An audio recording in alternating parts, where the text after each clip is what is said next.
I got the hard drive on modulator and the tube gate on even flow. Inside the time space continuator, there's a flex mount that's set to go. This thing is vertical, retractable, reversible, submergible and Germany. And the mechanism cross the divide and multiply and disk drive is Germany. It's Germany.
We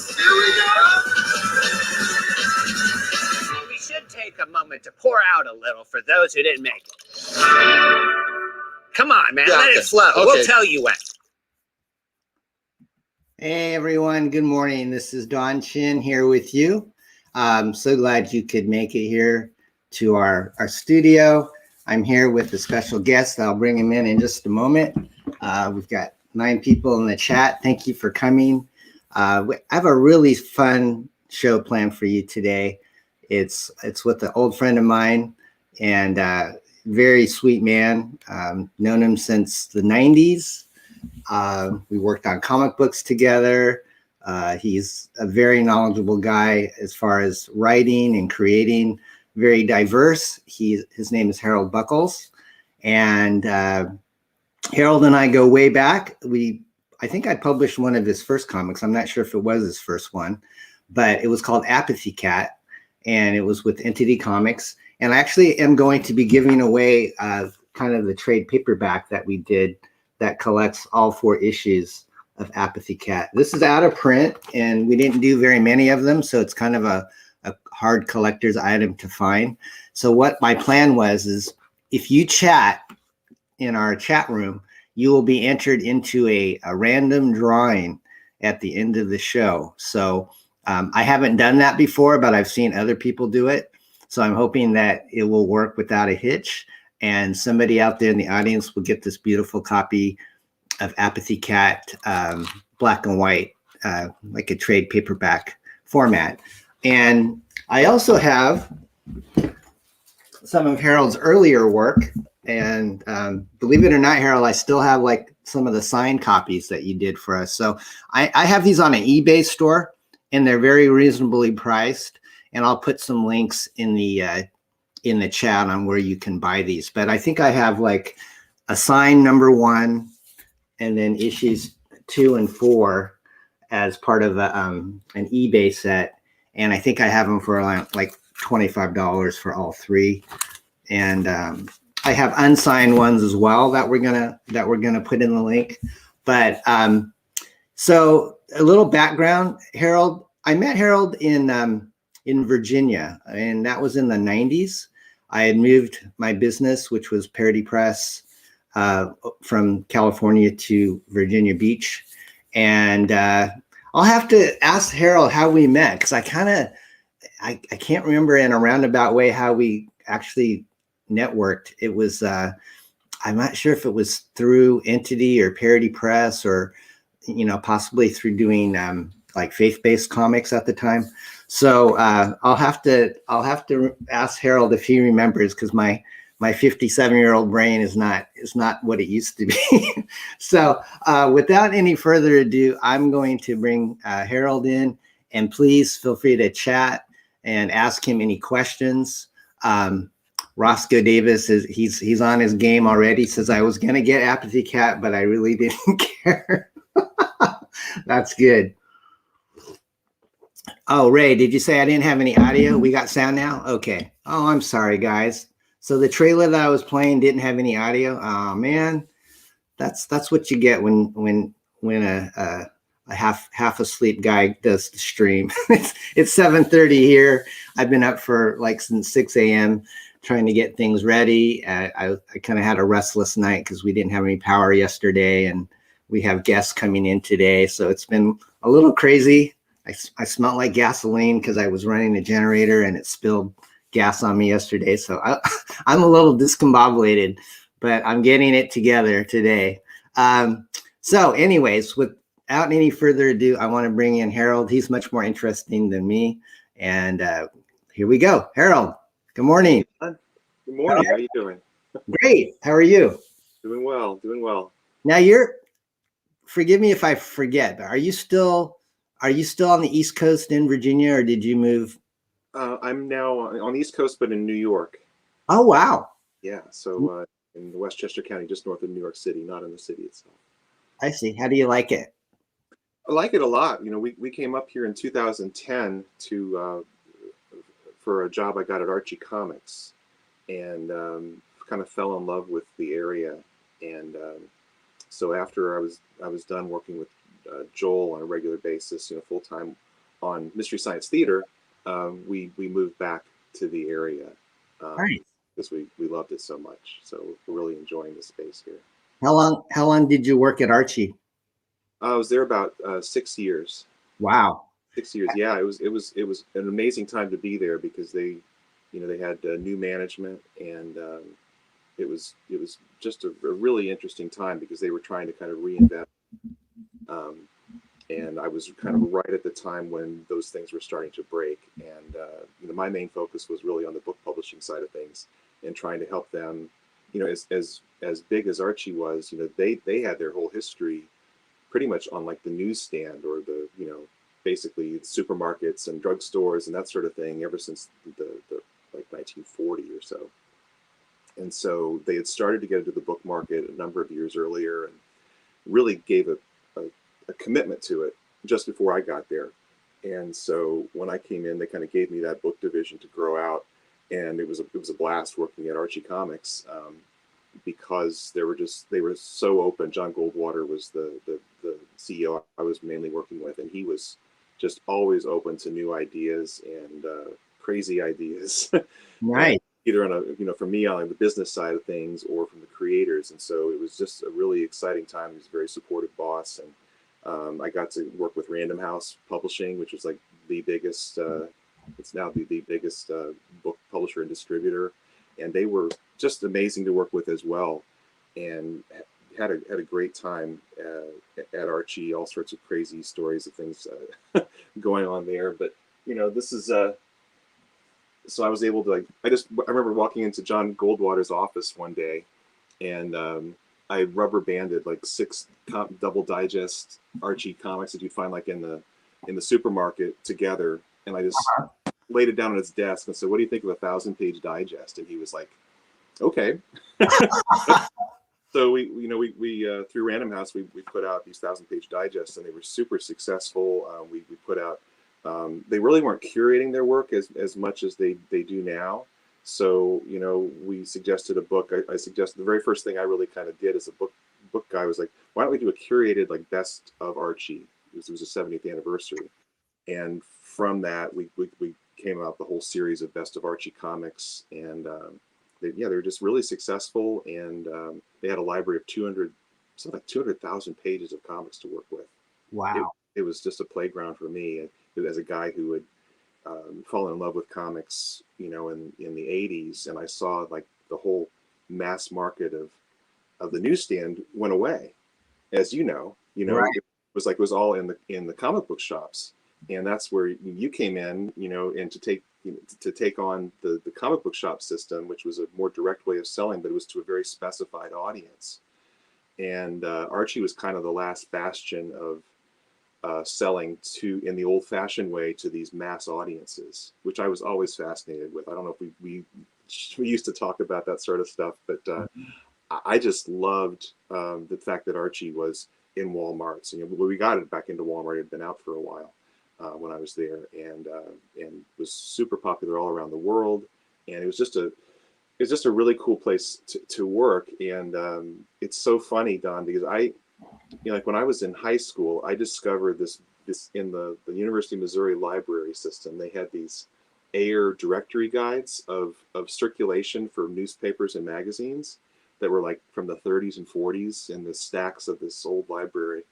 And it had all the circulation data for comic books. And I was just like fascinated by it. So I collected all the data and put out a little, you know, made a little chart of like the rise and fall of all these different comic book companies over the years. And my question was, why aren't comics available to general audiences anymore? And can we bring that back? Mm-hmm. And I used to study it as a hobby, you know, for no good reason. Yeah. And then the weird thing was in 2010, I had gotten to know the guys at Archie through working with Jim Gownley, who did the children's graphic novel series Amelia Rules for Simon & Schuster. I was helping him get his book out. And we had created an organization called Kids Love Comics to promote comics to adults, to tell them that kids loved them so that we would make more for them back at a time when kids comics were almost gone. Mm-hmm. And in the process of that, we met some people at Archie. And Mike Pellerito was a young up-and-coming guy there. He at a very young age became president of the company. And he kind of brought me in. And so I got to work with Archie on all these amazing projects. But it's so funny that the reason I got to actually work there was that Mike knew I was always talking about the newsstand and how things used to be and how things could be. And I had studied the newsstand, and he knew this from these conversations we'd had. And he introduced me to Fred Mouser, who was the circulation guy at the time. And I was like always grilling Fred, and he was this gruff guy, but he was so nice to me. I was like the only person in the comic book community at these Comic Cons that was interested in the newsstand, which was something he knew. So he would talk with me. And so unfortunately, Fred was ill, and I had an opportunity. Mike said, we need someone to come in and figure out our newsstand and figure out our printing and all the stuff that Fred did. He was kind of a one-man band, and we need help. And I was like, great, you know, how can I help? He says, can you come up and just kind of sort everything out for us? And so I was like this initially a consultant, just coming in and saying, well, from everything I had learned as an amateur, just sleuth, trying to figure out how the newsstand worked, I had just enough knowledge to help them figure out their own business and figure out their printing. They had a printer who'd been overcharging them for years, and they didn't know it. And I was able to kind of crack the code of what had gone on. So, you know, it saved them millions of dollars, and it was just an amazing thing. So I had all this favor coming in, so that basically kind of the company was opened up to me through Mike Pellerito with John Goldwater, the CEO, to say, well, you know, look at every contract we have, look at all the print deals we have, and make sense of it. And that's where I found these overcharges that they had been doing. And so through that, I got this favor with them, and they said, why don't you come on full time? Wow. So that was my entrance into Archie, as after having been kind of on the fringes of the indie and the comic book shop market stuff for years, like which is where, you know, where we met. And you're asking, how did we meet? It was through it was at the Philadelphia Comic Book Convention. You remember that one? It was like a one-off con that was like, it was very big and it was very successful, but they never had another one after that. Really weird. Back in 94, I think it was. Yeah.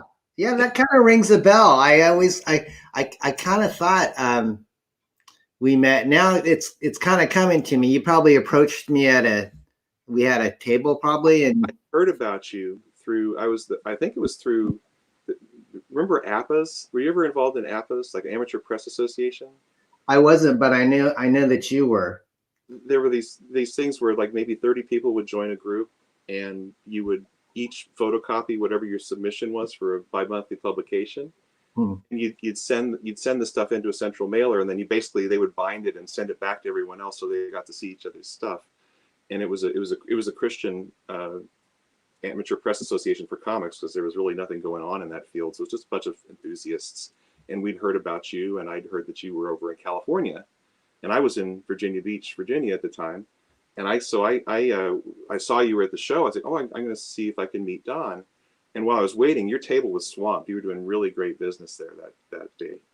And while I was waiting to meet you, I picked up your business card, and it said Chesapeake, Virginia. You were less than 10 miles from my house. I was flabbergasted. I couldn't believe it. A comic book publisher, and that comic book publisher was Don Chen, who was the guy I was trying to meet, and he's now in my neighborhood. Oh, cool. So cool. Yeah. So that was the beginning, and you were so nice, and you and Laura just kind of opened up your home to me. Like I would come in, and you remember you let me also like go through like printing quotes you had, and I was just like a sponge. I was trying to learn everything I could about comics and comic making, and I was so impressed that you guys you had quite a business going. We did. We were market share was, I actually think at one time we actually had more direct distribution market share than like Mad Magazine and Archie. But we were growing really fast, and our books were the print runs were like 30 to 40,000 on a black and white parody. So just an amazing time. Yeah, that was a heyday for sure. Because right now, if we sold 30 to 40,000, we'd probably be outdoing Marvel in DC by quite a bit. But back to Archie, and then I wanted to kind of ask you more about your career. Do you have an idea like how much money you were saving them after you found out all these overcharges and whatnot? Was there a kind of a roundabout number? Yeah, because I mean, what I was doing before Archie, because I did Apathy Kat with you in '95 and '96, and after that, and then we can go into that as well later. But basically, it led to some possibilities in Hollywood. That was and it something almost happened, but it didn't. And so at that time, I was like, boy, I need to really be ready when something like this happens again. I didn't feel like I was like prepared for, an opportunity like that. And I felt like I was not ready and I should get ready. And so we had just finished doing the Apathy Kat series, and I wanted to do a trade paperback with you. And you said, well, let's do it, because Apathy Kat didn't have a high circulation. I mean, this was not a fit for the dark adult male fantasy world of comic books at the time in the comic book shops. It was kind of the opposite of all those things. And so I wound up trying to find a way to do a really short run of printing before the digital era had hit.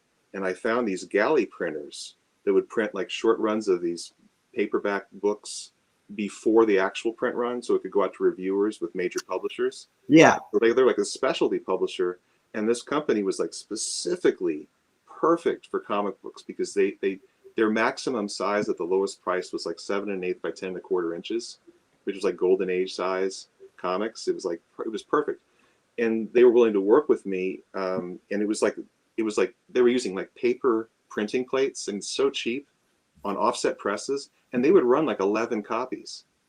Wow. At presses, setting the stuff up. It was just crazy what they could do. And they were willing to work with me. And so we were able to put out that trade paperback you were just showing us. That's going to be the prize today. And they could use 11 copies of this thing. And so we put it out there, and it did pretty well, given, back then, like trade paperbacks were not a thing. Right. For graphic novels, you'd sell like 10% of whatever your floppy comic was selling. And so for a little company like a little comic book like mine, that would have meant nobody could have published a paperback version without losing their shirts. And except I'd found this little galley printer was kind of this loophole way of printing a book. And so we did that, and I took it to a convention. I was a guest at Captain Blue Hen Comics. Do you remember that in Newark, Delaware? I don't remember that, unfortunately. Joe Murray there was just a super fan of indie comics and supporter, and he invited me up to this convention with all these indie artists. And I had the Apathy Kat book that you printed for me, and and all these other indie artists were looking at me like, this guy has a trade paperback. There's no reason. There's no reason that you should have a trade paperback. And they were like, how did you do this? And then I realized maybe this is a way that I can get into the comics field when I'm kind of winding down doing the creative stuff with Apathy Kat.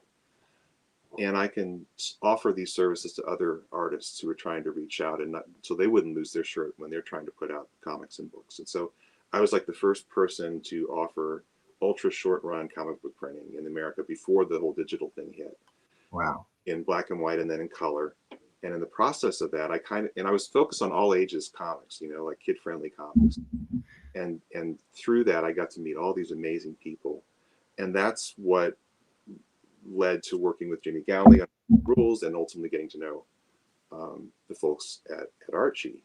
And so that's kind of the filling in some of that backstory of how I got there. And so at Archie, I had learned all these things about printing and print brokering by working with other talented people. Usually I was printing 50, 100 copies, but we did one project that was like 600,000 copies for Checkers and Rallies restaurants with John, a really talented cartoonist.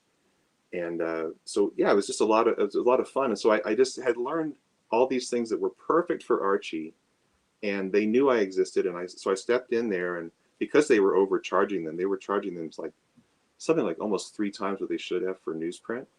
And that's a major part of the printing cost is the newsprint of the paper.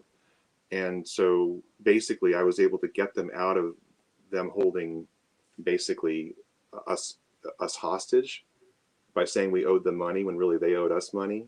Yeah. And I was able to help them figure that out and confront them. They, I had to confront them. It was this multi-$100 million company. We went up to Canada. And did you have some burly henchmen with you to? Well, we had Mike, who he's a formidable guy, but he's a real nice guy. And we had this circulation guy. And the thing was, nobody knew if I was right or not about this, right? Because these guys didn't know that part of the business. Nobody in the industry in that company knew about the printing and distribution side of things, not really. And so on the printing side, I'm going like, I have all these charts. I was making these reports for them saying, well, here's the cost of newsprint per pound according to these charts online, and here's how the price has gone up since the past 14 years. And and they're just looking at it going, so are you sure? Because I'm not going to get into this document and try to figure this out myself, So it was basically me and Mike Pellerito was up there with Bill Horan, the circulation guy at the time. We go up there and they're like, okay, what's going to happen when Harold confronts this guy that they've been dealing with all these years? And it was crazy. They were putting us up. It's one of those weird things where they're putting us up at this hotel to come visit them as printers, and here we're going to confront them about this. A little awkward. We don't know how they're going to respond. And I was like, I'd never worked at this level with these levels of giant, multi-million-dollar companies. And I remember he invited us down to this little coffee shop in our hotel. And I had my report, and I was just slowly, calmly trying to introduce the idea to them that they had done this to us. And they had these little tiny. I had ordered a little tea with tiny little teacups with the tiny handles that are too small for a guy to put his fingers in. My finger got stuck in it, and I was so nervous. I was rattling my finger with the cup against the saucer. Oh my gosh! But ultimately, we made the case to them of what had happened, and it's a long story, but ultimately I was able to get them out of that at least the debt that had supposedly been built up over the printing, which had been overcharged, and then some. and then move them to another printer. And we had to do it kind of in the dark of night. Yeah. You know, this giant, every week we're putting out lots of comics. And so we couldn't let the other guys know we were leaving until we got running. So at one point, there were 2 plants in North America printing the same comics. Wow. So we could say, okay, we know this is working at the new place, and we could inform them, okay, we're done with you guys. Oh, I see. But Wow. you know, because of those overcharges, yeah, I was able to save. Yes, it was millions of dollars ultimately, which was great. You know, and it was odd for me to kind of just stumble into this company and just be perfectly suited to know what to do, and where to help them save money and ultimately kind of grow the company on the book side. Were they when you got there, were they like floundering financially? I mean, was there a chance that they might go under unless they figured out what to do to stop the hemorrhaging, or was everything still kind of? I mean, it was a little family company, so to have somebody holding a big bill over your head was not fun for them. So yeah, they needed to kind of get reconfigured. So it was a big deal for us to be able to figure that out. Gotcha. Yeah. So Harold, you know, it was so funny because I went into like a Walgreens a few years ago, and the Archie Digest was on the newsstand rack, and I opened it up and I saw your name in there. I think, were you like as high as like vice president? Yeah, I think the final title I had was Senior Vice President of Publishing and Operations. So, wow. So what, if I may ask, why did you leave? Did you just feel like you've done your job and you wanted to do something new, or was there something that? Well, that's where Mystery Science Theater came in. So Diane, my wife, and I, we had fallen in love with Mystery Science Theater. You know, we were fans of, like a lot of other people were, in the 90s when it was on Comedy Central.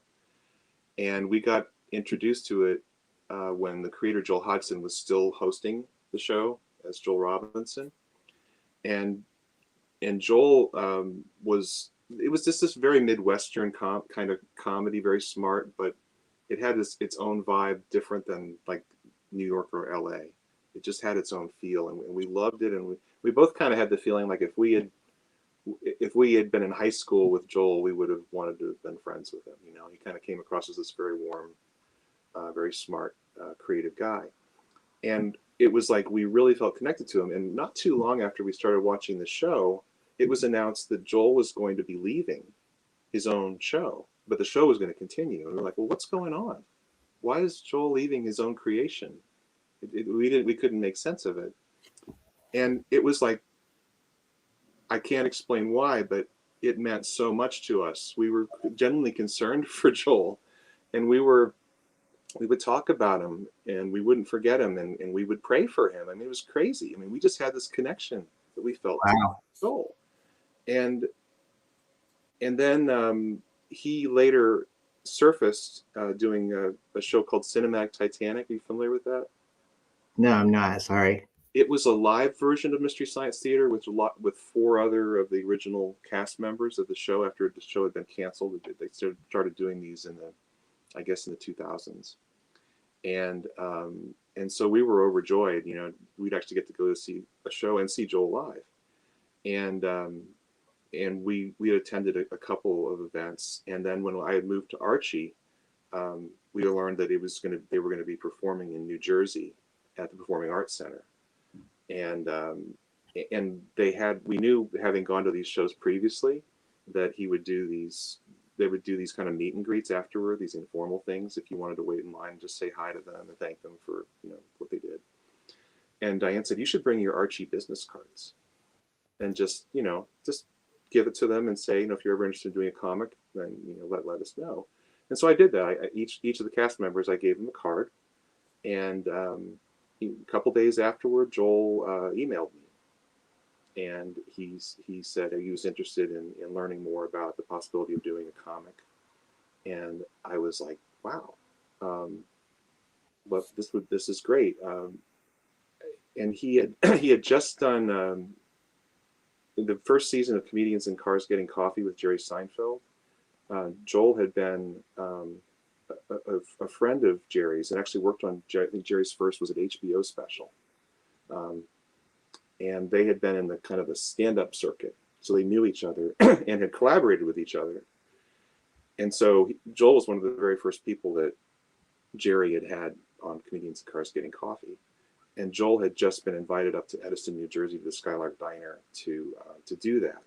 And so I was in New York, he was in Pennsylvania, and he said, why don't we meet halfway at the Edison Diner in the Skylark, and let's talk. And I was like, wow, this is great. You know, here's a guy that I've really loved his work all these years, and to get a chance to meet him. Well, we had a 5.5 hour lunch at this diner, and we talked about where he was and what he was trying to accomplish. He said, really, I don't want to do a cinematic Titanic comic. I would rather do a Mystery Science Theater comic. And the reason I want to do a Mystery Science Theater comic is so that I can kind of work my way back into the franchise, because he didn't have any control over Mystery Science Theater. It had gone to other owners. And so I just want to find a way to work with Mystery Science Theater again, because I feel like that's my legacy. That's the thing that contained, because Joel was a magician, he was a maker, he was a comedian, stand-up, he was a movie buff, a pop culture kind of aficionado. So everything that he had kind of put into Mystery Science Theater when he had created it. And he was like, this is something, I'm not done with this. I really want to make Mystery Science Theater again. I just haven't completed this, my tenure with it. And so he said, really, my goal is to make that show again. And so we talked about that, and I suggested to him, because there was so much pent up love for this guy who had created the show and then left it halfway through its run, for him to come back to the public and say, I want to do this again, I need your help. I thought he would just get this outpouring of support. And so I said to Joel, you should do a Kickstarter. You know, that's the way to do this, because then you can kind of get the moral capital, if you're the face of that the people who are owning Mystery Science Theater will let you do the show the way you want to do it, because the fans will have supported you because you're going to do it the way you want to do it, knowing that you're the creator. And so that was the beginning of this whole idea. And he laid it out for me. He says, I don't want to work in LA. I want to work in a small town. I want about 5 people in an office, and we're going to just be like the brain trust of this group, and then we'll deal with everybody else on the outside as needed, but we'll just have a small operation. And that sounded great to me. So for the next 3.5 years, while I was working at Archie, this was like 2012 to 2015, I just on nights and weekends, whenever I had free time, we were on the phone and looking at how to get this done. We spent like 1,200 hours. I did trying to help him do it, and I didn't have any motive other than for him to get his voice back out there. I just loved what he did. And about halfway through that, I think Joel, and he was getting into meetings with lawyers and talking with Shout Factory, which has been putting out the DVDs, and now is a co-owner of the brand with him, which we kind of helped negotiate our way into that. He wound up, it was one of the situations where Joel, he basically needed somebody who could speak to an artist, but could also speak the business language and kind of interpret it for him. And because, he kind of had a bad situation the first time with Mystery Science Theater, leaving it not on the perfect terms, because he was figuring out how to deal with the business side of things, right, when you're a creator. And so my whole goal was to help him get his voice back out there. But about halfway into our time together, he said, well, if this does happen, I'd like you to run my company. I was like, there are people who know a lot more about this than I do. I'd gone to film school, I'd gone to grad school and studied film. But I'd kind of gone straight into print. I'd done some animation work and that sort of thing, but mostly my life had been print. I hadn't worked in this field. I learned again, I kind of like the Archie thing. I'd learned all the basics as the amateur guy, but I hadn't really done it. And it was amazing that this thing came up where I could help Joel, and I was able to. And the crazy thing, Don, was the whole time we were talking, I was like, well, here are these people that you have to deal with. Here's where I think they're coming from. Here's what they're going to want. And here's, I think, what you want. So if you do this, then they'll do this, and they'll probably do this. You won't like this, but then you respond this way. And it was the weirdest thing. Like it was like virtually everything. It was like I had this insight for some reason into what his situation was, and I was able to kind of share my version of that from a business standpoint. And it just kept coming true, more or less. The things that I was predicting were going to happen. So I was kind of buffering for Joel. My goal was kind of to create a bubble for him so that he'd be able to ultimately do what he wanted to do the way he wanted to do it. And I would kind of strategically help him kind of figure out how to accomplish that with all the different partners he'd have to do with on the business side and the creative side. So, as a result of that, Shot Factory did basically buy the brand, and then Joel bought into the brand to be a partner with them. And and then they were agreeing to set up this crowdfunding. And Shout Factory knew a guy named Ivan Asquith, who was this genius of a guy when it comes to crowdfunding. He was like the guy behind the Veronica Mars reboot. It was like the biggest thing in film and TV up until that point. And he knew how to. He also knew how to work with creatives, and he certainly knew how to deal with fans. And so between Joel and Ivan, they crafted this amazing Kickstarter. And this is why I'm still at Archie. And they broke the record for the biggest TV and film crowdfunding at the time, of just beating the Veronica Mars thing. And I think it held that record for about three or four more years.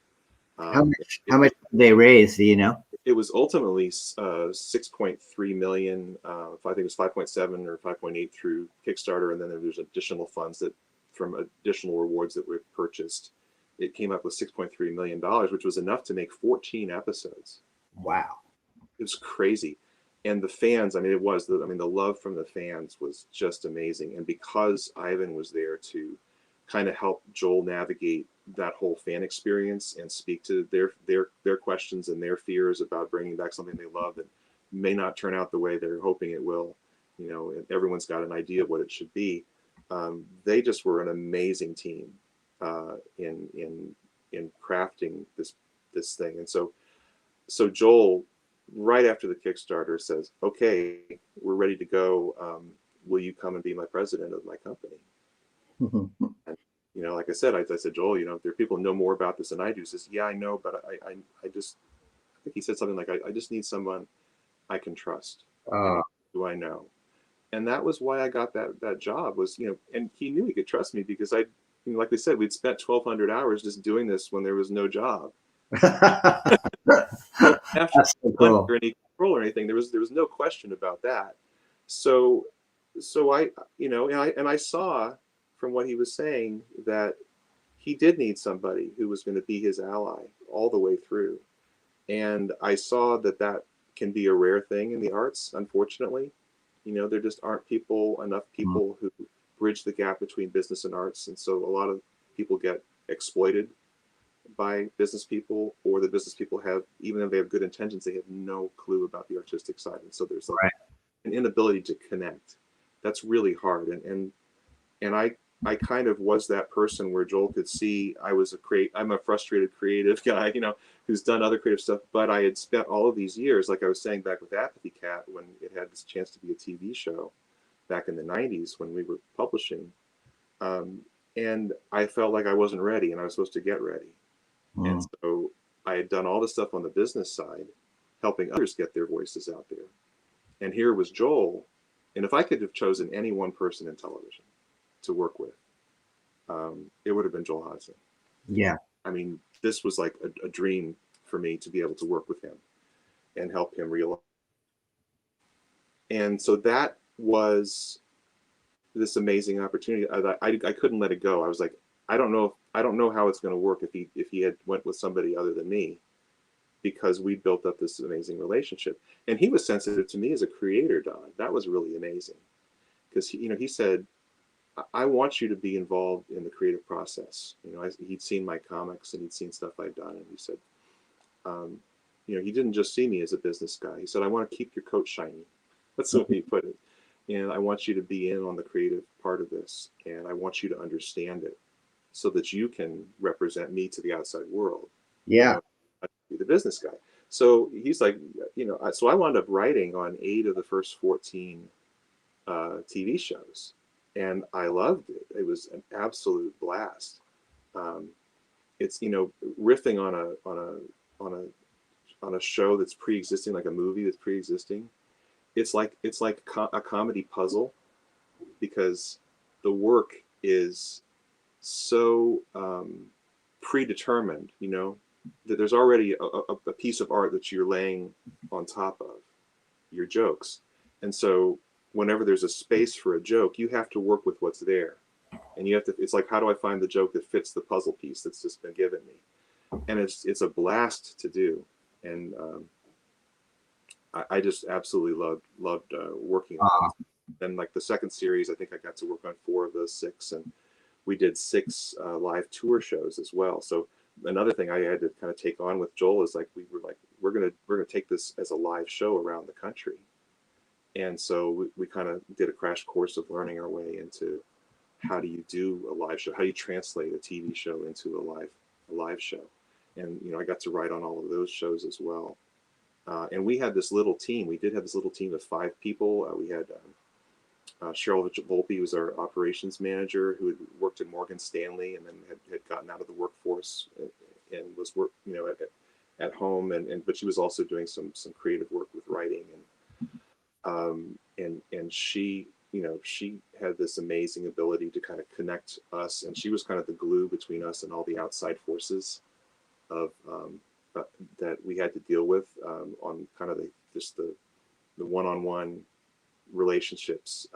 She was amazing in doing that for the company, and we had Matt McGinnis, who was this just really amazingly talented artist, an all-around guy, pop culture aficionado. He knew all about every B movie that was out there. He was often our go-to guy to kind of help pick the movies, and just a really talented guy, and an even keel, always just the most pleasant guy to work with. So how did the Netflix, in a kind of in a quick way, how did the Netflix deal come about? So basically the pitch to the fans was, hey, let's make some new episodes, and let's prove to the community in Hollywood that there's an audience for this. And so in a way, the Kickstarter was to be some sort of a proof of concept that there is a demand for Mystery Science Theater again. And that's kind of what happened. So we got most of our funding for making these shows from the fans. And through that huge support that everybody could publicly see through Kickstarter, we went to a number of companies, and then working with Shout Factory, we basically whittled it down to Netflix as the best place to put that show on. So Great.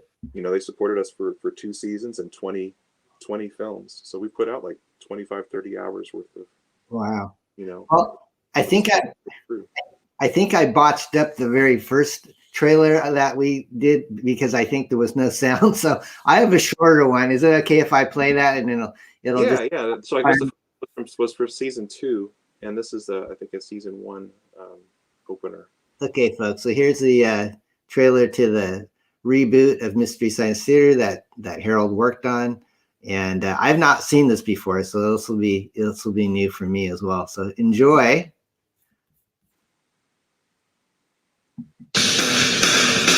Oh, hey, we've got one! Mayday, mayday, mayday! This is Moon Base 13. We need your help. Mayday! Show trap initiated. You you speak to? I, Kinga Forrester, commander of the Moon 13 Research Station. I am reopening my family's most legendary experiment, Mystery Science Theater 3000. Movie in the hole.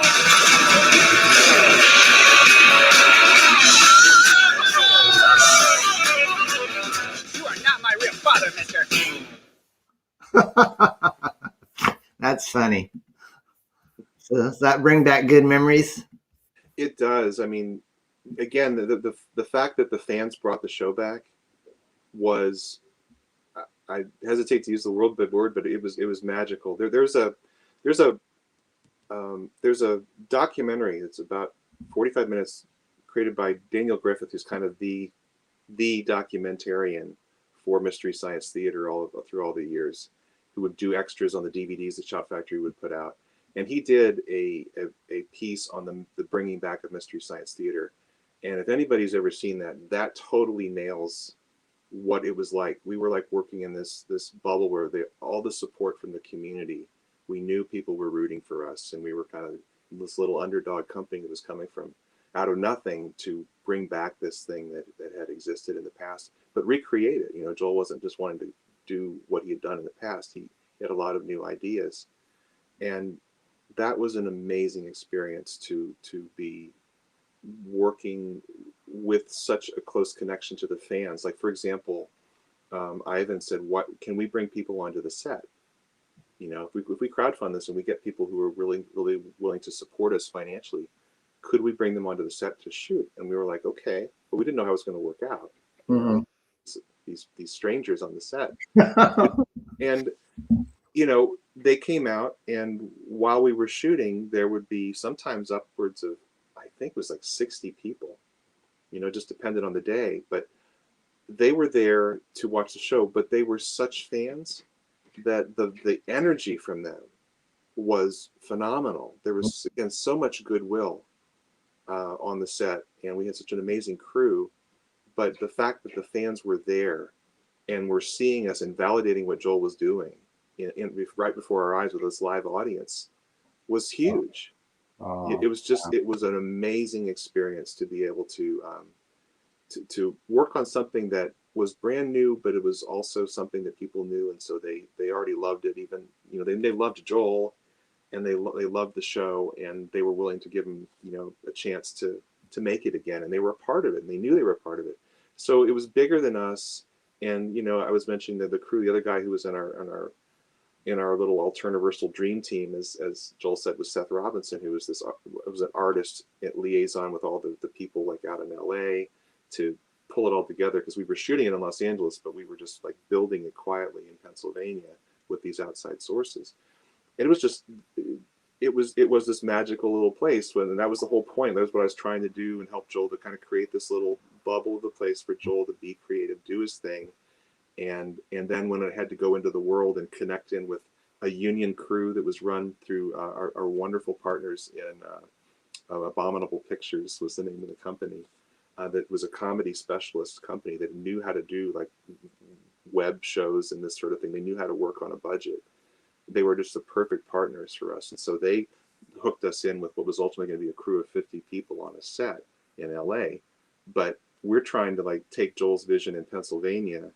And when we meet to shoot this thing, which is going to be a whirlwind, all the pieces had to mesh.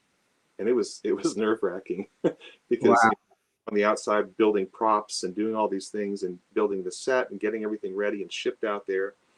And then all of a sudden, we have to come in direct contact with these other people that have to help make the show and shoot it, who we hadn't met before. Yeah. And that was probably the most nerve-wracking part of the whole job, was not me never having done this before, and them not knowing always where Joel was coming from, you know, because he does things differently, and that's why the show is so unique. You know, were all the pieces going to mesh? Because we had to get it right. You know, we had one shot at getting it right and getting everything shot. And it was just, it was a remarkable experience. The last day of shooting, we had so much stuff to shoot. I mean, I can't tell you, it was like 80 pages of material. Oh my God. And, but the crew and everybody was so amazing. We got it done. And it was, because I think part of Joel's style is to layer in loads and loads and loads of creativity on the front end and figure out the world that you're in and think things through visually and just create a really rich world. But then it's like a garage band or punk rock where you put it out, and even though there's all of this thought and creativity behind it, there's always a little bit of you're on the edge. You're shooting on a shoestring of a budget, and you have to, Joel puts so much in there that you can't really fulfill everything. But that's the magic of it, is the fullness of it, what it is. And then when something goes wrong, that's Mystery Science Theater. Mm-hmm.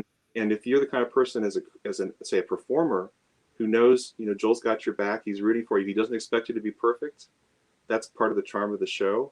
Then and Jonah Ray, who came in and played the part of the new kind of Joel or Mike kind of character, who's the main guy who's riffing these movies with these robots he's made.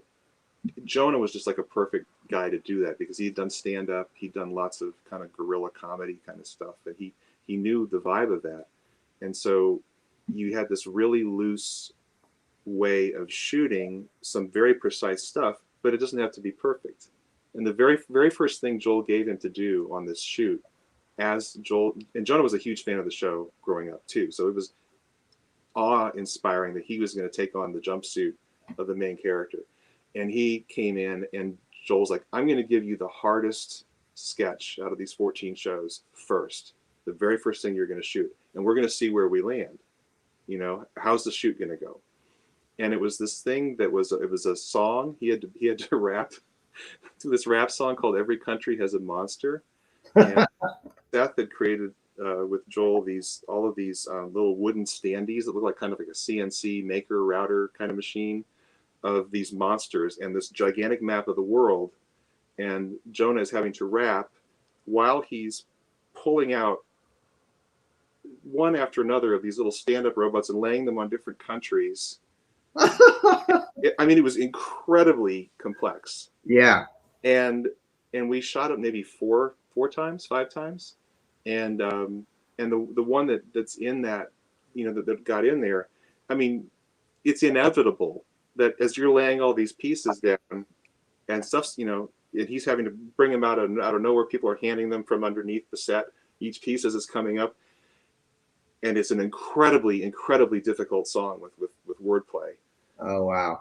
Jonah nailed it, but while he's doing it, the pieces are falling over, because it's just again, it's kind of Joel's style to just layer things with so many pieces that ultimately it's not just a staged performance; it is an on the edge kind of performance. Nice. It captured the spirit of the show and kind of set us forward. We knew we were good as soon as we got through that first one with Jonah, because it was, it just showed everybody that that's the nature of the thing. If something tips over, if something, that's the nature of the show, and it's designed to be that way. It's designed to be kind of on the edge. It's designed to be feel like it's kind of spontaneous, and it is, because there's just no other way of doing something that's that complex with that level of looseness. Awesome. So it sounds like you were traveling a lot, because you lived in New York, but there was like some work going on in California, and then Pennsylvania was kind of where most of the series. Yeah, we moved to Pennsylvania for about 3.5 years. Diane and I moved to work with Joel, and so we were just moving there. But then whenever we had to shoot or we were going out to visit our partners, we'd go out to LA, and then when we did the live tour, which was all over the country, we think we went like 39 cities the first year. Wow. Weeks. It was a whirlwind, and Mystery Science Theater live in some ways is like the ultimate experience of Mystery Science Theater, because you're laughing with a huge audience, and and again, Jonah did the first two of the tours, and he's just great with a crowd, and he knows how to roll with stuff. It wouldn't always work.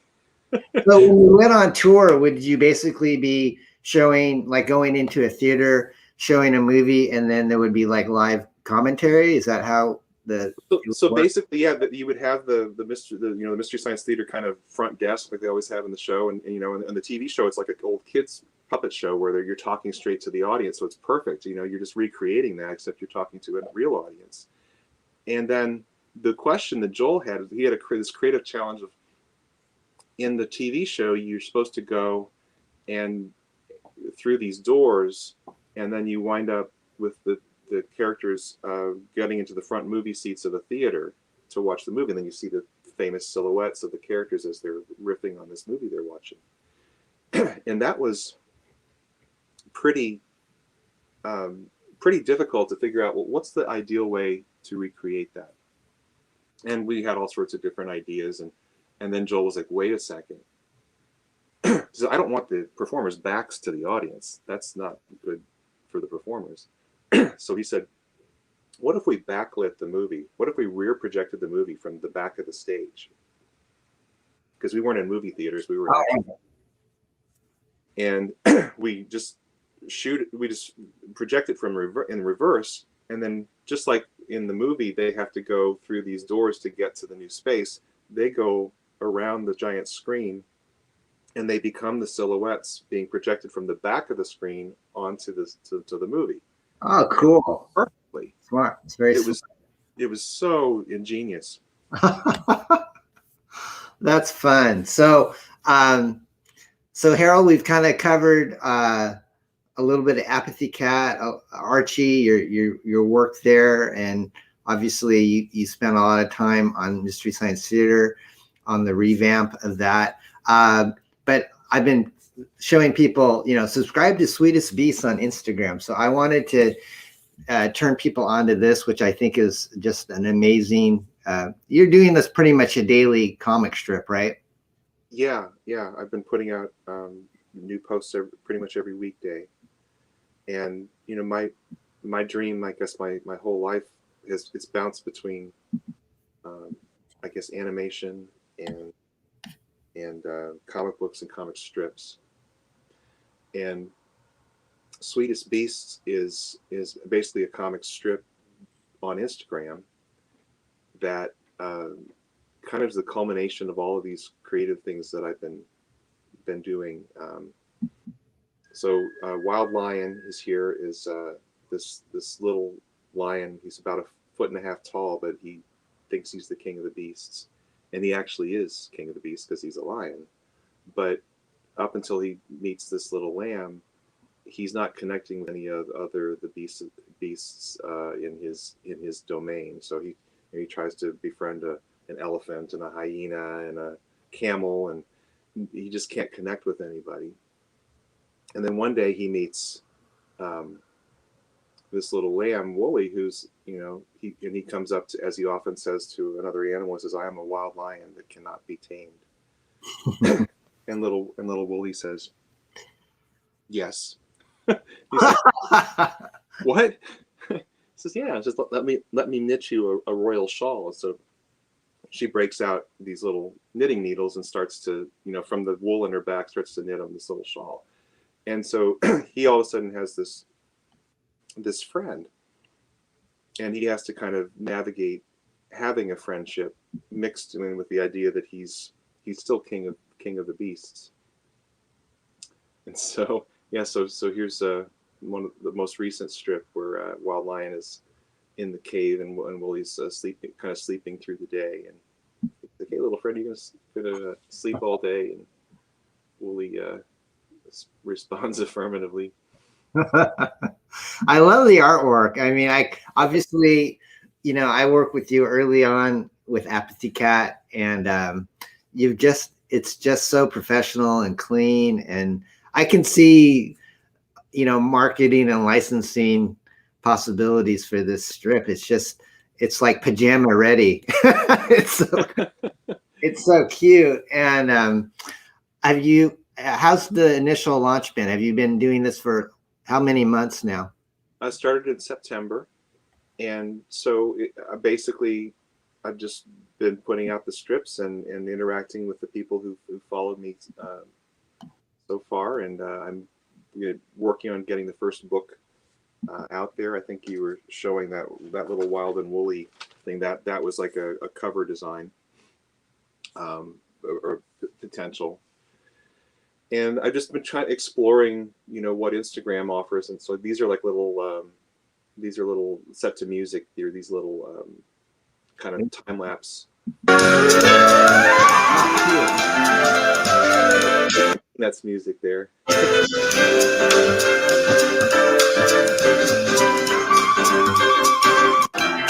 So you're drawing, is this mainly on, obviously it looks like you're doing this all digital. Yeah, this is digital. The ideas are in pencil. I do them in these little books, usually in rough format. And then from there, I'll bring it into Clip Studio Paint, which is just an amazing program that an iPad Pro can use, and it works, I guess, on Mac. And one of the few things that actually works on Mac PC and like an iPad, and they're pretty seamless. What would you say is your typical creative time to do a daily strip? I mean, how long does it take you from start to finish? Well, one of the neat things about Instagram is it's carousel posts, and so you can have up to 10 panels. So I'm not limited to, if in traditional newspaper comic, you'd have to just fit a certain width. So if I have a joke that's good for 10 panels, I can do that. If it's a single panel joke, I can do it. I'd say on average, I've actually been spending more time on the art because I'm so pleased with how things are turning out that I just want to make them a little bit better each time. But it's like 40 minutes to an hour, I guess, per panel, once I'm actually done the writing. And so that's, so that can be anywhere from an hour to 6 hours to get a strip done. What is your dream? I mean, obviously you're making people laugh and enjoy, keep the love of the comic strip form going, but do you have aspirations to, try to get this animated, or are you just kind of letting it just flow as it may, or do you have some dreams about the strip? Well, I think the first dream, as I said, my whole middle career, pretty much since after Apathy Kat, was helping other people fulfill their visions, getting their books printed and out there. And I did like 700 different projects for people when I was a printing broker to get the comic books, kid-friendly comic books come out. And the whole process I was doing that, and the whole time I was doing that, it was that was also an amazing time to be working in kids comics, because they were practically dead when I started, and there were people just ordering 50 copies because that's all they could sell, because there was no market for them. They had to go to tomato festivals, and they had to go to because there was no place for them. And yet we knew that kids love comics, and we had almost in the industry, we had almost talked ourselves out of that. We thought, okay, we've lost the kids. It's now an adult market because the kids want video games, they want other things. Right. And Jim Gownley and I, again, the guy from Amelia Rules, when we created this group, and we called it Kids Love Comics, because we wanted to let people know that kids love comics. If you make them, they will appreciate them, but the kids can't make them themselves. It's up to us to give a generation what we grew up with and what we loved so much. And so that has, this is now my opportunity to swing back around after having worked with all these other people and fulfilling their vision. And again, like Jim Gownley with the Amelia Rules, if I could have chosen one person to work with in the comic book field at the time, it would have been Jim, and I got to help him relaunch his Amelia series and ultimately sell it to Simon & Schuster, and help him to find his way into becoming a full-time artist. And so what's so funny about Mystery Science Theater is that when I realized at a certain point that what I had done for Joel, I had kind of laid it out, put everything on the field, and I'd done everything I could for him, but he needed people who knew things I didn't know. And so we found a really talented guy with a background that was very appropriate for Mystery Science Theater, John Krasno, and we got him to come in and take his special expertise that included negotiating in Hollywood, and he also had a background in live tours, and it it was just an amazing match in terms of his knowledge. And so I you know, it wasn't really by design. It was just by seeing what the situation was. Like, you know, Joel, you need somebody else to take you to the next step, and I'm not that person. Mm-hmm. And that was, you know, that was a little hard to do, but at the same time, it just was the right thing to do, because that's what I knew Joel needed. And so I was kind of stepping away, and I never would have guessed I would have stepped away from Mystery Science Theater, and then Joel would have said, "But I'd like you to continue to write." You know, after I was gone, I was still writing on the third live tour, and have since written for some fundraising projects that he's done in Minneapolis. You know, I know that you and I are both probably very big fans of Charles Schulz, and looking at this panel here, all I can think of is Lucy at her psychiatric help desk. Do you have a lot of, I mean, it feels to me a lot of Peanuts type influence. Would you? There's no question that my greatest influence is Charles Schulz. And like this little piece, you know, when I was, there's no question that there was Lucy in the back of my mind when I'm doing this. And I love how this strip turned out. This is one of my favorite strips. It kind of shows a little naughty side for Wooly. But you know, this to me is, I just feel like I've been set up all this time. I was doing my creative stuff with you with that Apathy Kat. I had an opportunity to make it into a TV series. I didn't quite know what to do. I mean, Disney Television Animation, Disney had just bought ABC at the time, and there was a guy who was gung-ho, said, let's make this for television. And it just didn't quite happen. And I realized that if it had happened, I wouldn't have been able to see it through. It would have been taken from me, essentially, because I didn't have in me what it would need to run a television show, to be a showrunner. Yeah. And so, you know, all this time I got into the business side of things, helped others, and then learned about that. And then crazily enough that I wound up running Mystery Science Theater 3000, you know, my favorite modern show. And then having this clean break from it as well, where I had to step away and I had to essentially take on creativity. And here's the funny thing. I mean, when we were working with the new business guy, of course, he's being an amazing business guy. He's also an artist. He used to be a dancer, but you know, he looked at me and he saw me more as a creative than as a business person, you know, because he was like, and you know, Joel saw me more as a business person than a creative because of their own perspectives. But it made me kind of reevaluate where I was coming from. I said, really, I am a creative, I think, more than a business person, even though I had this amazing run for, you know, almost 20 years helping other people with their creative projects. And so now I'm in a situation where I can do creative things, and I'm in a little cocoon myself right now, creating these strips. I love these characters. I love their interaction. They just seem like there's so much I can do with them. Yes. And I'm so thrilled. And the concept of the lion and the lamb. Right. There's this whole idea of something that in the future that means peace. It means everything is well, all is well. Yeah. And and most storytelling has conflict in it, right? But I love the idea that you've got the lion and the lamb, and they are they're basically a few steps ahead of the typical situation between a lion and a lamb in my little created world, where they get along. They don't always it's not always perfect, and they have their problems like anybody. But the idea that a little lion and a little lamb in this cartoon world can get together, because it's a certain lion and a certain lamb, and they both want to have this relationship and this friendship. And here's right there. Yeah. And reading the Bible. That's awesome. right. And that's just an amazing concept to work with, because I love art that really brings out the best in people and talks about the best, putting your best into your work and your best vision of what life can be. And I see that's totally possible with these characters. It's baked into the nature of these characters that, I'm creating a world where a lion and a lamb can get together and be friends. And I'm exploring this world where, let's think about a future where there will be peace, or there could be peace. That's Let's awesome. haunt ourselves a little bit with that. I love that. Live in that space.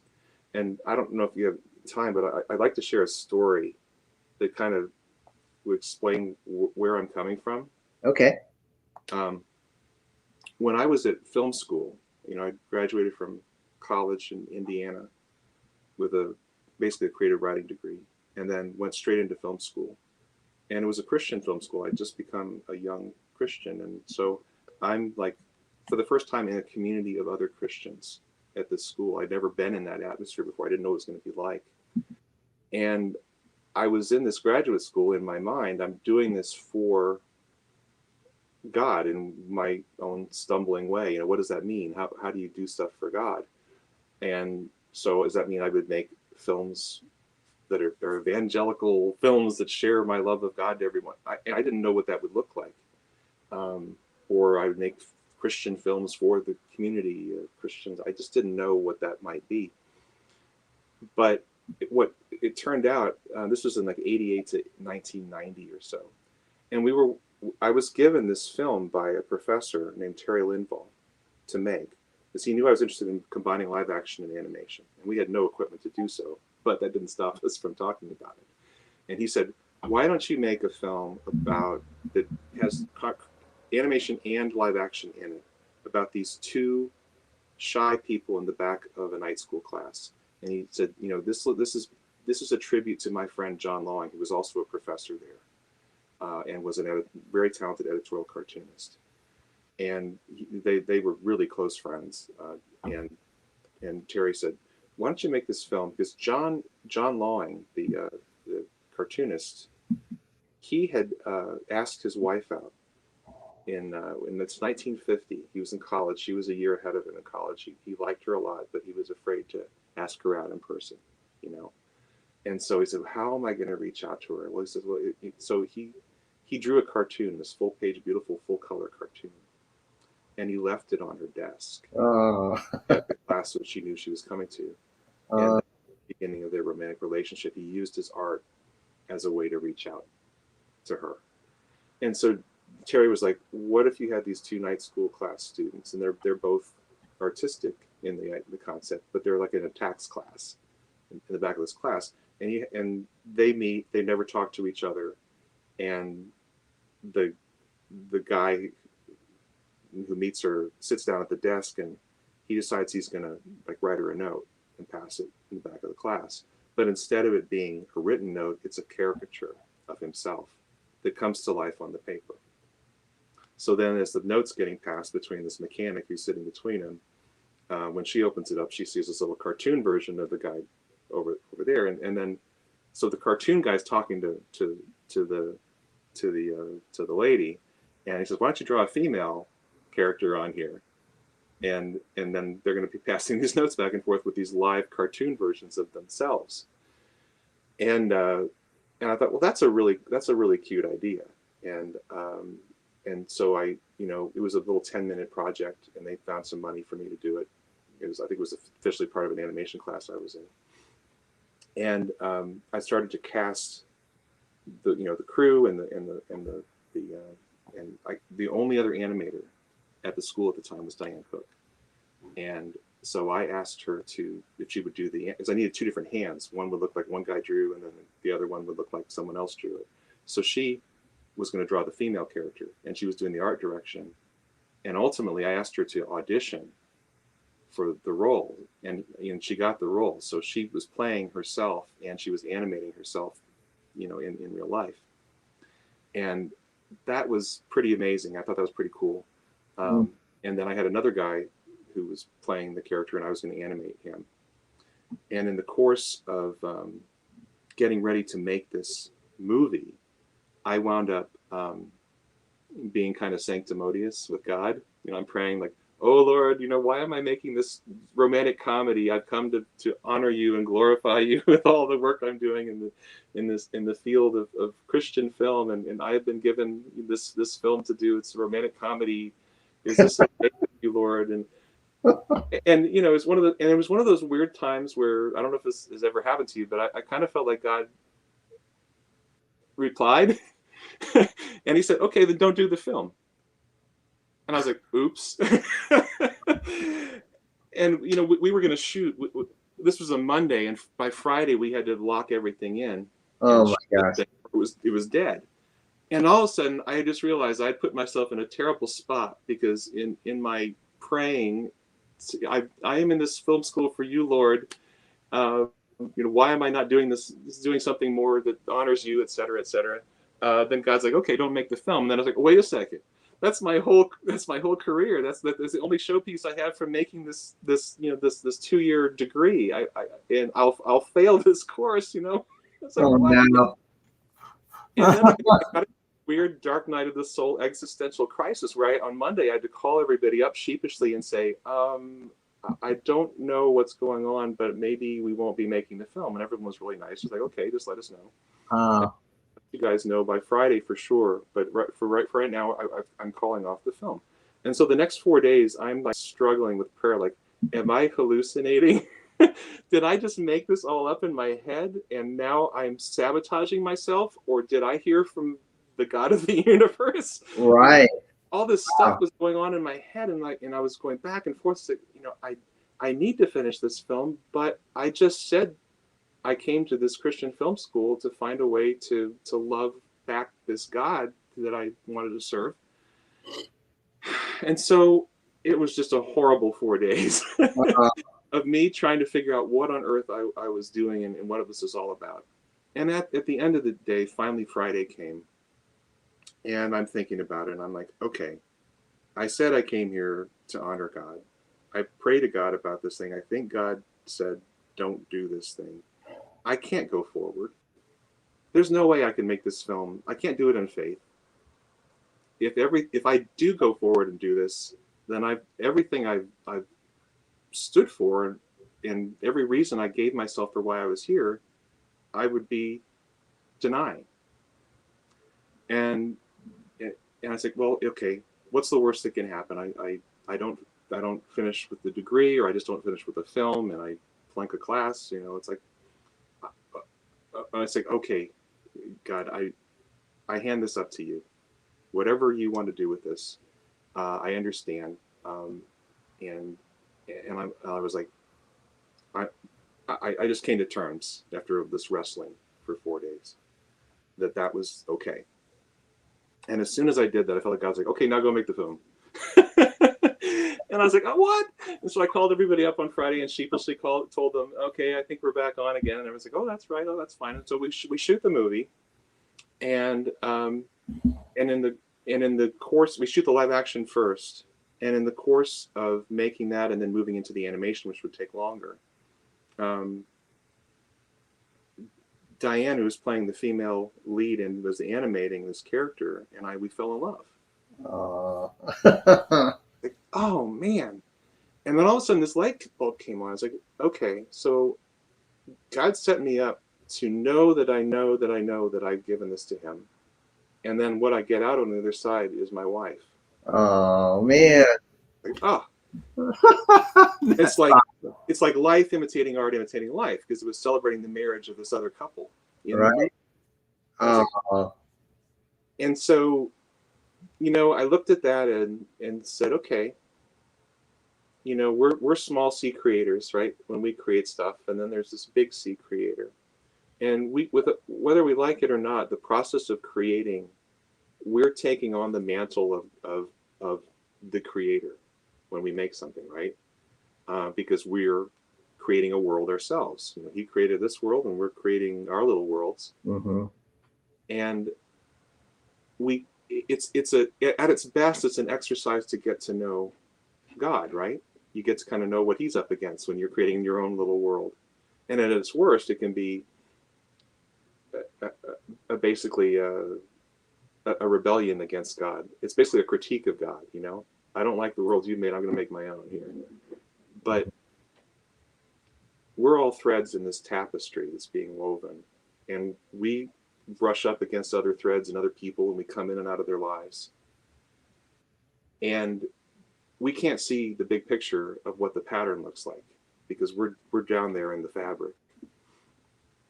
And what I came to see from that really odd experience was that God has a sense of humor, and ultimately, you know, I struggle with the idea of God as kind of the cosmic jerk, you know, because most people in this world who want to be on the top of things are usually doing a lot of horrible things to get there. And so I think my default is to think that, you know, okay, so God's in charge. He can do whatever he wants. He's not doesn't have to be a nice guy. He's God. Mm-hmm. And the thing that struck me is like, well, wait a second. Based on my experiences, more and more, it's like God is humble and gentle in heart. That's the secret of the universe. We think he's proud and arrogant and lording things over us, but I don't think that's the case. I think that we have a God who is a God of small things, and he loves us. And he wants us to understand what it is to love him back, but not in a way that, you know, how can someone so small love someone freely who's so big, unless he's big enough to be kind of invisible?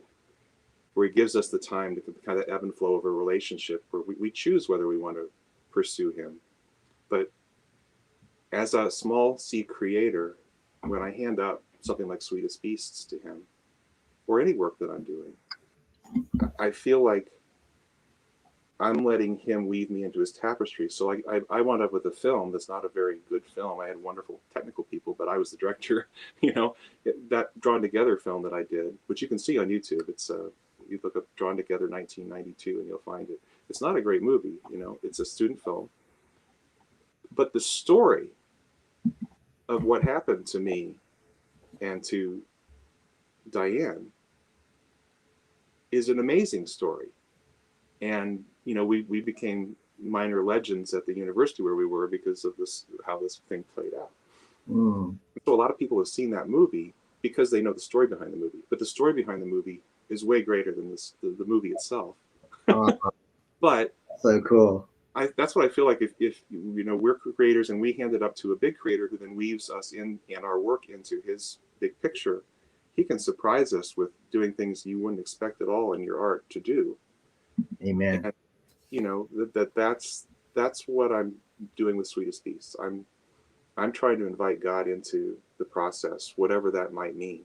Yeah. You know, people will say, well, it means nothing because there is no God, but that's the way I'm looking at it. That's how I'm approaching it. Is I believe that God is sweeter and more wonderful than we can imagine. And every time you press in a little bit further and you shrink back a little bit, but there's this sense that I'm trying to put in my art that suggests that there is love on the other side of the big picture, and that these little characters live in a world with a creator who thinks that way, and who to share what it feels like to think that way.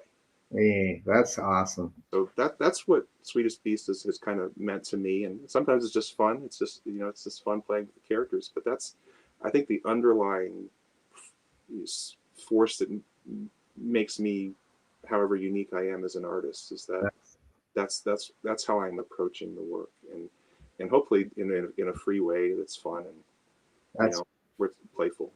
That's beautiful, Harold. Thank you for sharing that. That makes me all warm inside. Diane, who's your wife, actually, I think she made a comment. So I'll probably make this our last question of the day, and then we'll do our drawing for the Apathy Kat trade paperback, which is right here. So if you folks haven't commented already and you want to increase your chances, we're going to have a random drawing at the end of the show in just a few minutes. But Diane asked this question. And by the way, thank you. I think it's Emil for saying, great message on giving our work to God and how we can do it. I totally agree. That's one thing I've always noticed in our relationship, Harold, is that you you exude that sweetness of God, and you have this peace about you that's contagious and calming. My wife and I, every once in a while we'll watch somebody on a live stream and we'll go, yeah, that guy's chill like Harold Buchholz. he's very mellow and easy to talk to, and just very at peace. And so I've always admired that about you. I know you've been in my life when I've been in turmoil, and you've been a great sounding board, and you're a great friend. So I really can't. I feel the same way, Don. I mean, the generosity of your spirit is great. We worked on a giveaway comic. I remember, I think it's the very first project we worked on, and I remember we came in under budget on making it, and you're like, "What should we do with the funds?" And I was like, the artist was really great. Bob Langston did our art for the Micah's Christmas Treasure giveaway comic that we did, and I said, could we give him a bonus? And you were like, yeah. So like, you could have kept the profits of that, and you didn't. You were like, no, that's what I want to do, and I've never forgotten that. Surfer Bob, I miss him. Yeah, he's great guy. He's still doing his artwork on Facebook. I see him. Yeah, I think I tagged him so maybe he'll catch this on a replay. So Bob, if you're out there in cyberspace, me and Harold say, hey, hang loose or whatever you surfer dudes say. So your wife, Diane, she said, what was Harold's role with the Mystery Science Theater comic books, which I actually had pulled up a little bit earlier. So I'm going to share a screen, and let me go up to the Comic Vine, which has a cool history of your work. And yeah, some of that is Mystery Science Theater.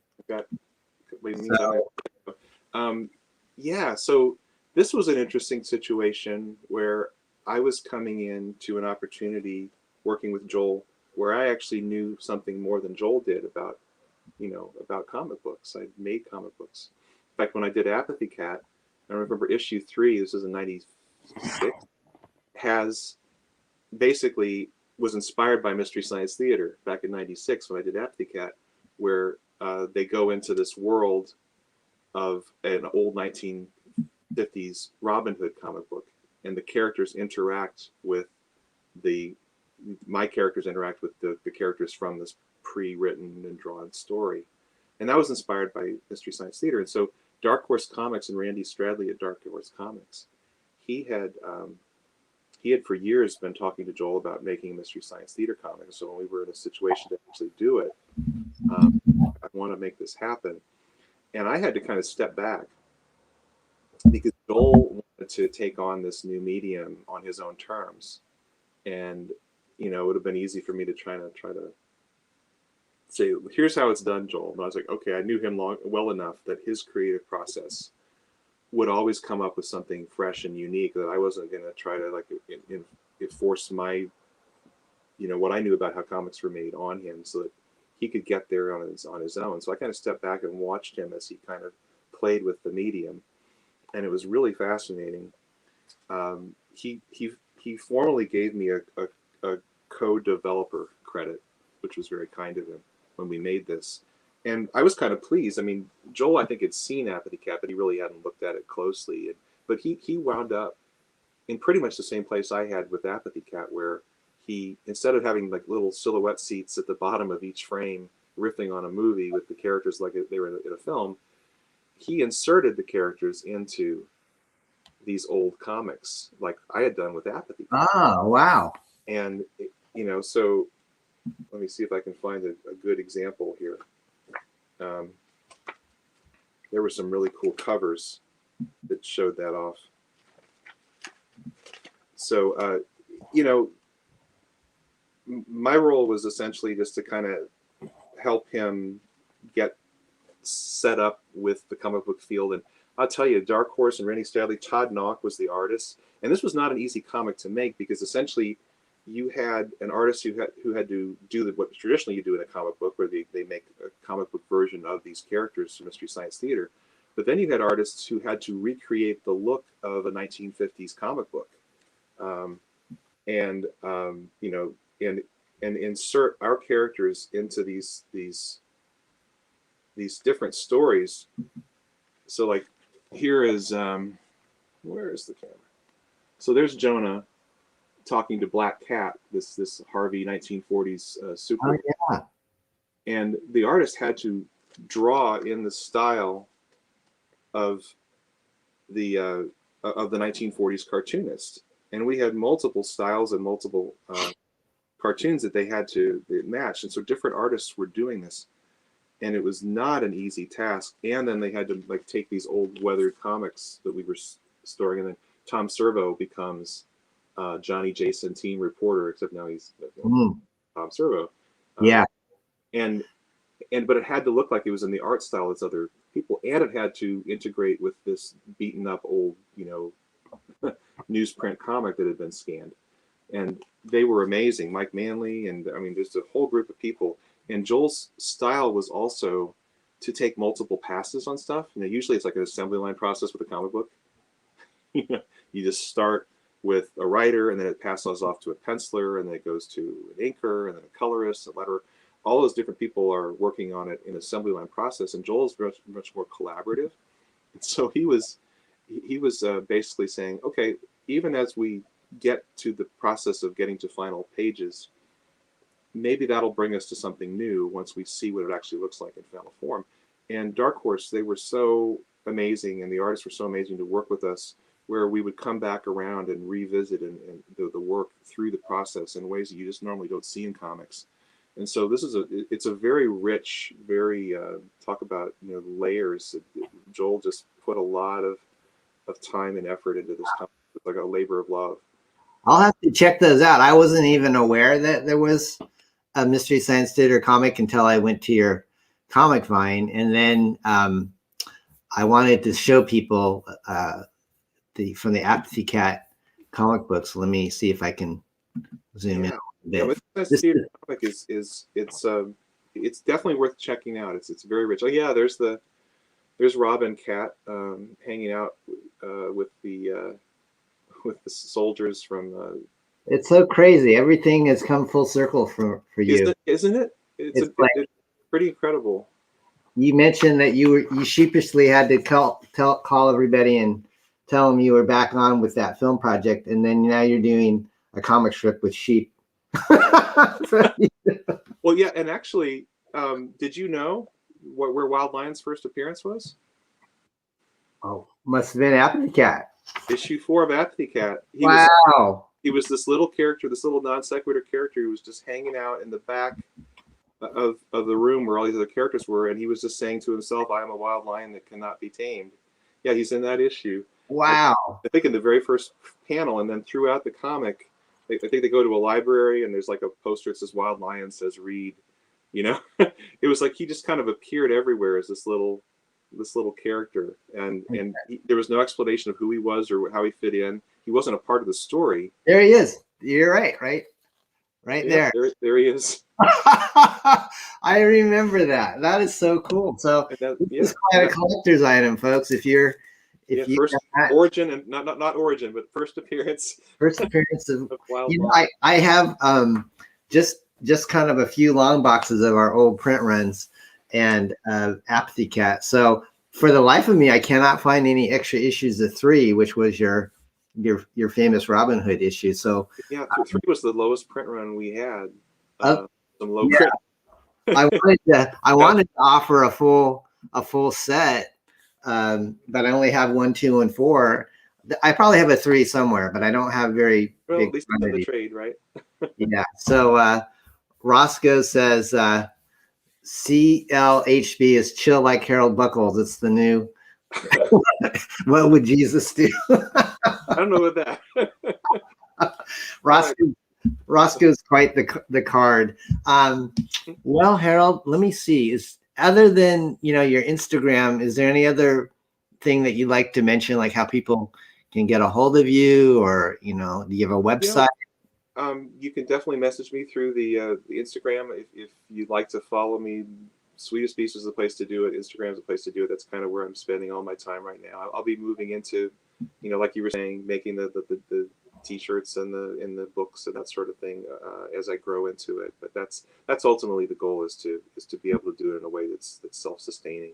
I just want to be able to share it, and hopefully there'll be things attached to it that people would like to support or That's awesome. enjoy having a Well, mug.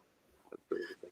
I'm going to attempt to do this randomizer drawing for this trade paperback of Harold. So what I need to do is I need to find. So there's software for this. You actually can. Yeah, I saw on a show. I was wondering how people did random drawings, and what you do is you have to take the YouTube link of our show, and then I think I can do this live. This might be kind of fun. Otherwise, you guys will laugh at me, but I'm going to try to go to the randomizer. The lotto on the evening news. Yeah. So let's see.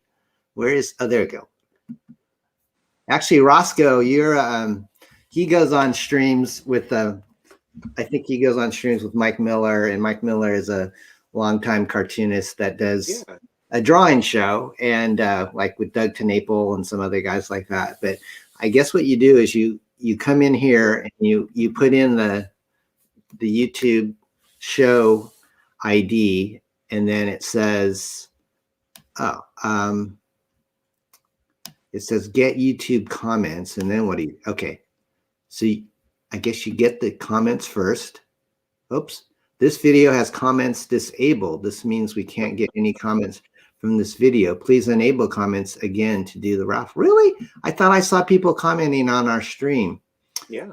That doesn't seem right. Let's see, start raffle and pick random winner if that works. Yeah, otherwise you're gonna have to randomize some. Yeah, here we go. Let's see. Is it gonna pick a comment? I think I'm botching this up here. I don't see it.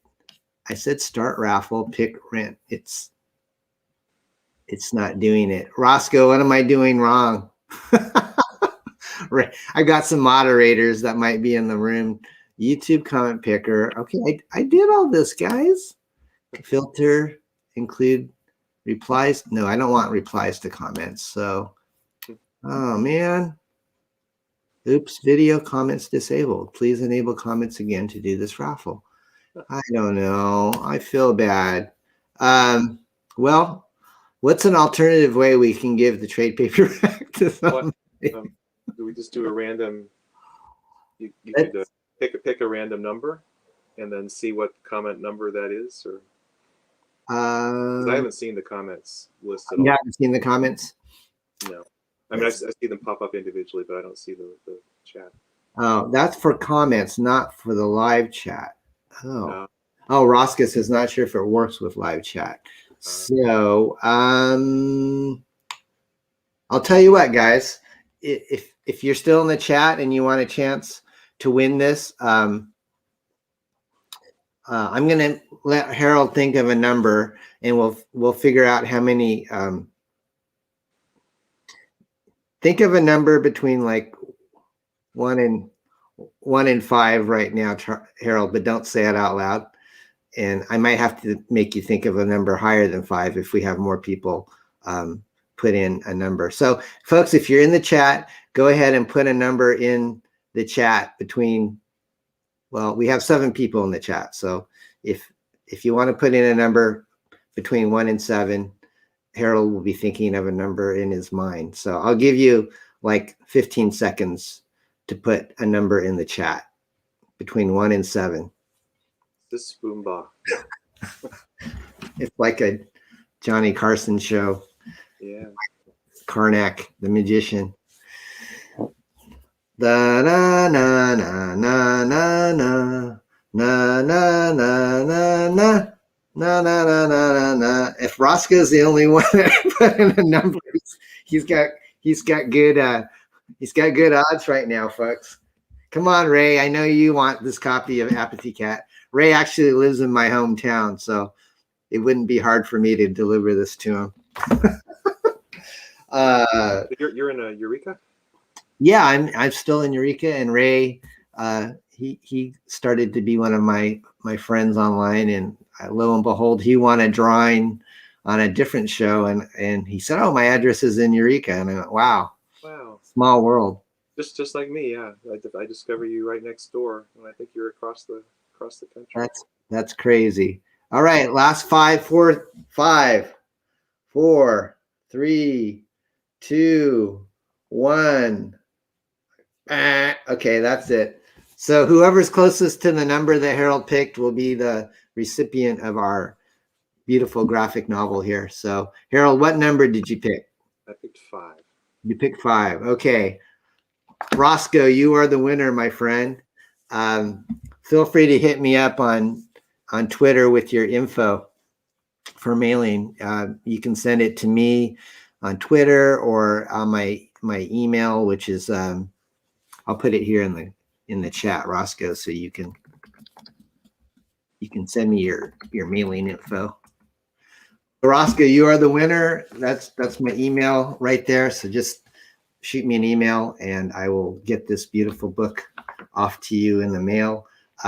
Designed by Cayetano Garza. I wanted to point out he did the cover. Yeah, I should have tagged Cayetano. If we do a replay, which I'll probably post a link to it, I'll try to remember to tag Cayetano. So Harold, it's been a pleasure. Is there anything else you'd like to say before we sign off? I'm just going to do a little plug for our X-Farce campaign and another show, but you're free to leave, or if you want to hang out, I'm going to just kind of close up shop here in a couple minutes. Great. Well, thank you so much for having me on. It's been a real treat, and hopefully we'll be able to talk again soon. Thanks, bro. I really appreciate it. Say hi to your lovely wife for us, and I'm sure we'll have you on again. There's so much more to talk about with you and your career. I really wish you the best with your strip. It's a great, fun, lighthearted, happy comic strip. It to me, like I said, it has a lot of the Peanuts feel to it, which is what got me into comic books in the first place and comic strips. Yeah, that's great, and I wish you all the best with X-Farce. It's looking amazing. I love that alternate cover. Thanks, buddy. Really cool. I appreciate that. Well, I'll talk to you later, and I'm gonna sign you out. I hope you have a wonderful rest of your week, and everybody, please subscribe to Harold's wonderful strip on Instagram, and we'll see you next time, Harold. Thank you. Thanks. Okay, bye-bye. All right, well, that's my good friend Harold. We haven't caught up like this in quite a while, and it was a pleasure to have him on. I wanted to just kind of let you guys know we are on our last 5 days of X-Farce Reloaded, and have a couple of specials going on right now. It was Bill Mouse's birthday yesterday, and we had a live stream with Bill, and we had some fun chat. It was kind of an impromptu stream. I didn't really advertise it much ahead of time. So if you want to catch it, it's on my YouTube channel and you can rewatch it. But so we have a special promo going today because of Bill's birthday. So you can get the first issue of X-Farce Reloaded with Bill's cover. Instead of $25, it's now $19 plus shipping. And that's also signed free of charge if you would like. Full 48-page book, full color. And then if you are a big spender and you really want to get some original artwork, we have Bill's cover, which is normally $600, on sale for $500 just for today only as part of his birthday. So you can go to our xfarce.com to look at the artwork there. And I actually have the actual piece in my possession. Let me show it to you guys. So this is drawn by Bill. Let me take off this little banner. Yeah, so Bill drew this last year. It's all penciled, very detailed. It's a homage to his X-Farce book that he did in 1992, but he's gotten a lot better since then. So if you're an artwork collector and you want to get a cover, $500 is actually not that bad for a comic book cover artwork. A lot of people sell covers for like $1,000 or more. But yeah, this is available on the campaign. And last but not least, guys, this is not my only stream today. I had one at 7:30 this morning, which is the one you've been watching. And then tonight, I'm really excited to do something a little different. We've got this fun movie that is called Oric, California, USA. And it's only a 10-minute movie, and it just kind of shows what life in a little rural modern town is in Northern California. And Oric is only about 45 minutes from where I live, but it's got a lot of characters. It's kind of like stepping back into time, and the director, Jensen Roof, will actually be joining me. This movie was made, I think he said, back in 2001, and then he posted it on YouTube, and since then it's got like over 70,000 views. If you get a chance, you can just go to YouTube and type in Oric, California, USA, and you can watch it so you're familiar with the flick. And then if you want to come watch it again tonight at 7:30 p.m. Pacific time, you can do that, and Jensen will be with me, and you'll be able to ask him questions about the movie. So yeah, it's kind of a little cult classic that is a little gem that I think you'll really get a kick out of if you like to laugh. Anyways, guys, I think that's going to do it for us today. I got to get work to my other job. Like I said, I'm a realtor by day, a comic book creator by night. Got company coming in. I got to get the house cleaned. It's crazy. But hey, I hope everybody has a wonderful time the rest of your day. Please come again tonight. Please like and subscribe to this channel if you haven't already. And then you'll be notified whenever I go live, and you can hang out with us as much as you'd like. So again, guys, thank you so much for your participation today, for hanging out with Harold. And I'm just going to sign off and wish you guys a wonderful, wonderful day, afternoon, evening. All right. See you later.